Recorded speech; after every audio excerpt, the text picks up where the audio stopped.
Hello my friends, welcome back to my channel, or welcome if you are new. My name is Tori and I'm so happy that you're here. Today we are doing a flip through of my 2021 book bullet journal. Book bullet journal, or like reading journal essentially. So I'm really excited to share this with you. If you're interested in any of these spreads, I do have separate videos where I do like plan with me or journal with me videos where you can create these spreads with me. But this is kind of my final wrap up of the year. I'm going to be starting a new book bullet journal in 2022. So this video is mainly to reflect on things in this journal that I really loved, but also things that I learned from, I guess you could say. So kind of going through some of my mistakes in this journal as well, and hopefully you can learn from my mistakes. I just wanted to start off with my stickers, because I'm not sure that I've gone through these stickers with you. All of the stickers that I use on my journal on the cover are from Redbubble. Redbubble is really great because they're super high quality. You're supporting independent artists when you buy from Redbubble. And I use the Archer and Olive Neapolitan journal with a cloth cover. The stickers stick so well to the cloth cover. It's like unreal. Like you can rub, they haven't peeled at all, and I've had them on here for 6 months. So these are the stickers that are on the cover. And then these are the stickers that are on the back. I have a lot more Studio Ghibli stickers that are on the back. And then my book reader, like nutrition facts, which I think is just super funny, just one more page. And then Howl's Moving Castle is my favorite movie of all time. So I have a Howl's Moving Castle, Totoro, Calcifer, and No Face, because those are my favorites. And then a Spirited Away sticker as well. Okay, so now we're getting into my journal.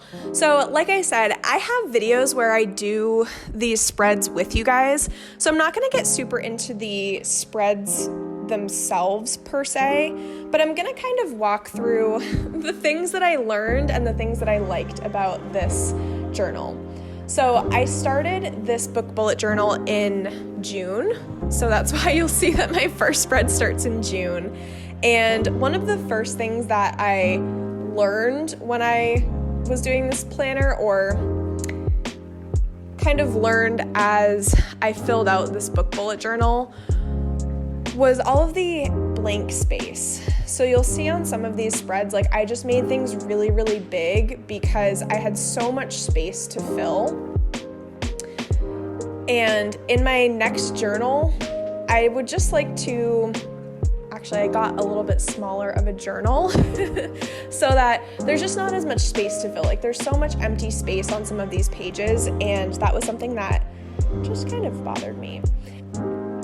One thing that I really liked about this journal, and you can see from month to month, I was playing around with different spreads each month. So things that I liked, things that I didn't like. I used to track my days read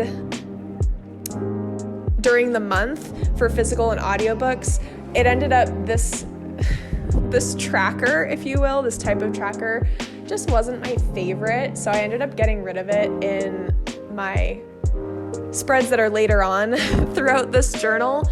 But there's spreads that you'll see I continued throughout this journal. Like my favorite book of each month, I loved this spread so much.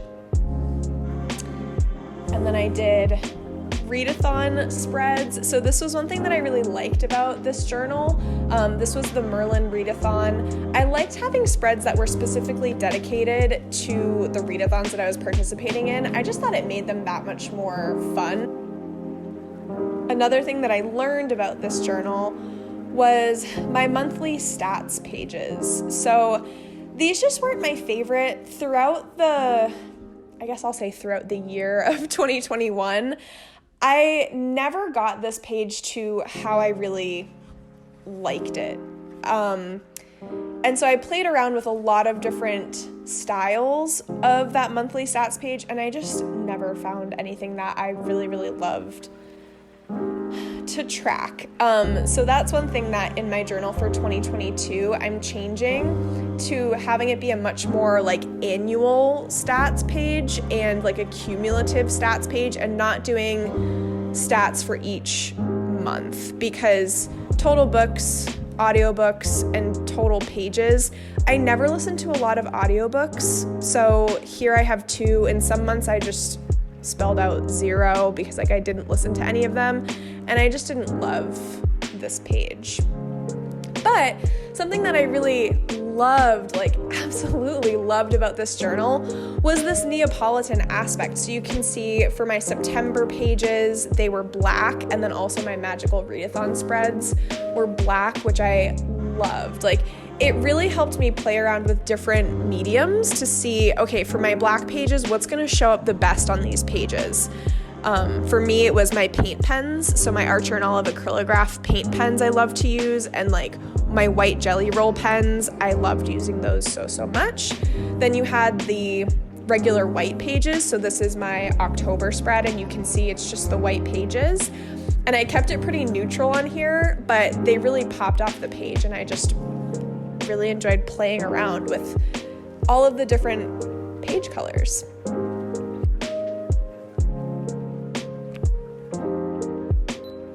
The last thing that I really loved about this journal was just experimenting with different art styles and seeing what really felt like me. So October was one of my favorite spreads that I did because there were so many just like cutesy little drawings.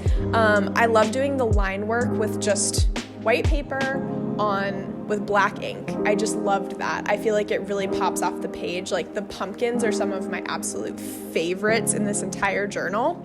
But then when you look at November, this is completely different. It's super colorful, and I learned pretty quickly, like when I looked back on November specifically, this was one of my least favorite spreads that I did. It wasn't me. It just didn't feel like me. And so when I looked back on these spreads, some of them I did really like. In November, it's not like I hated the entire thing. Mainly the cover page I really did not like, because I just felt like I was trying to, again, fill up a lot of blank space, and I just didn't like the layout of everything, the colors, anything really. But I really liked in November how I was able to play around with my kind of calligraphy, and I made it look really playful and did some cute little line details to make it look much more bouncy and fun. I really liked stuff like that. So I really liked being able to experiment with different art styles, different drawings. Like this was very cartoony, and I learned, I tried it. It wasn't my favorite. It didn't really feel like me. And so then I started playing around with watercolors. So this was my only book spread that I did. So I did this spread based on A Court of Mist and Fury because I just really, really loved that book so much. It had such an impact on me. I loved the romance in that book. So I did a book spread. I played around with watercolors, and I'm so happy that I played around with watercolors because in December, which ended up being my favorite spread of 2021, it was because I did a lot of watercolor cabins. I was playing around with watercolors. All of this, rather than using paint pens, I ended up using watercolors, and I just love it. This spread feels so me. It just feels so me. I love the calligraphy. I made it feel like a storybook kind of. That was my goal. So I just did a lot of really cutesy little illustrations. My theme was cozy cabins for December, and I realized going into 2022 that I want to continue with watercolors. Like these cabins, they just feel like a bit of me. I just love them so much. And I'm so happy. Again, last time I'll say it, I've said it, I feel like a million times at this point. I love that in this journal, which was my first bullet journal ever, I let myself just play with different styles, different mediums, different page colors. You have to learn what you don't like in order to know what you do like. And I realize that looking back now. And then these are my pages that were in the back. So these are, I guess, what I'll refer to as like my cumulative pages that I filled out throughout each month. I filled them out throughout the year of 2021, and you just keep going back to the same page in the same spread and adding to it. The first thing I learned about back here is I wish that I put this in the front. So that's the first thing. But back here, I had my reading log. So I wrote down all of the names of the books that I read, the date that I finished the book, and then I gave them my star rating. I also had a little bookshelf spread back here. So my goal was to read 50 books. So this bookshelf has only 50 books on it. And there wasn't any rhyme or reason to me coloring them in other than I was just tracking that, I finished my first book and my second book and my third. So when I colored in the whole bookshelf, it meant that I read 50 books.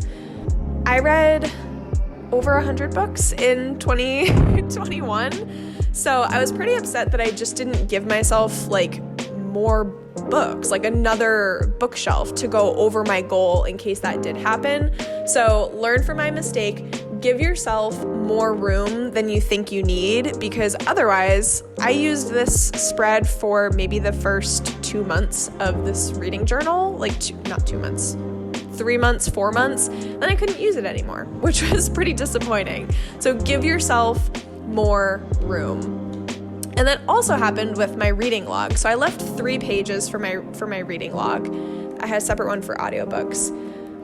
But I used this all up, and then I had to skip a couple pages and continue my reading log, on some pages down the line. So again, leave yourself some extra pages in between. If you don't use them, you can go back and fill them in. You can fill them in with your favorite quotes, with some extra doodles, whatever you want, but just give yourself extra pages, because I really don't like how separated these pages are. I like things to be very continuous. I like them to be very organized, and so these pages just bother me at this point. Then we have a page that's dedicated to just theme ideas. I do really like this page. I'm going to continue using this in 2022 because I have a lot more room to fill out on here, and just keep theme ideas, because you always need ideas, and it's really difficult when you're sitting down to do your bullet journal for the month ahead and you have no idea what you want to do. So this page is very helpful. I almost don't want to show this page because I really, really don't like it. But again, this was one of my play pages. I just tried something. I didn't end up loving it, but it is what it is.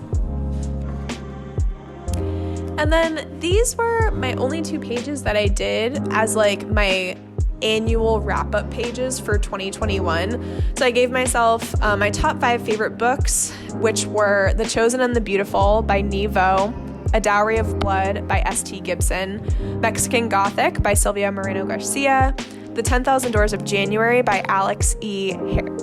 Harrow, sorry, An Ember in the Ashes by Saba Tahir, and then honorable mention were If We Were Villains by M.L. Rio, Crescent City, and Caraval by Stephanie Garber. Love this page. I just wish that I had more pages like this. And then we're not completely through December of 2021, so I haven't filled out my reading stats, but this page probably looks pretty familiar to you because I ended up doing my monthly reading stats pages the same exact way. So books read, total audiobooks, and then total pages. So in 2022, you will see a restyling of this page, if you will, and I'm actually taking out my monthly reading stats pages because I really obviously just didn't like them. I tried tweaking them 6 times and I didn't like any of them, so learning from my mistakes. And then, like I said, this is just a continuation of my reading log for my physical books. And then the last page of my journal is this really sweet quote. It's one of my favorite quotes of the books that I read in 2021. It's from A Court of Mist and Fury, and it says, "I was burning through books every day, stories about people and places I'd never heard of. They were perhaps the only thing that kept me from teetering into utter despair." And this was thought by Farah. I don't think she actually said it out loud in the book, but girl, I can relate. And then the absolute last page of my journal, I just have this sticker that says live deliberately that I really, really like. And that is it for my 2021 book bullet journal flip through. Obviously, I only had 6 months of spreads in here and then my kind of annual pages in the back. So it was a little bit shorter, but I hope that you got some good tips to use in your book bullet journal. Like I said, learn from my mistakes, leave yourself way more room than you think you need. I think that's like my top tip because that was really frustrating for me. But again, I hope that you learned something from this video. I hope that you can use it in your book bullet journal. And if you've made it this far, dun, dun, dun, dun, this is my book bullet journal for 2022. I'm so excited to do a flip through of this one with you guys because like I said, I took what I learned from my first book bullet journal and I just made these improvements for this journal. So I figured I'd give you a sneak preview. We're not going to flip through it in this video, but the 2022 book bullet journal flip through is coming up next week. So if you liked this video, please be sure to give it a big thumbs up and subscribe to my channel to see more. And I will see you in the next one. Bye.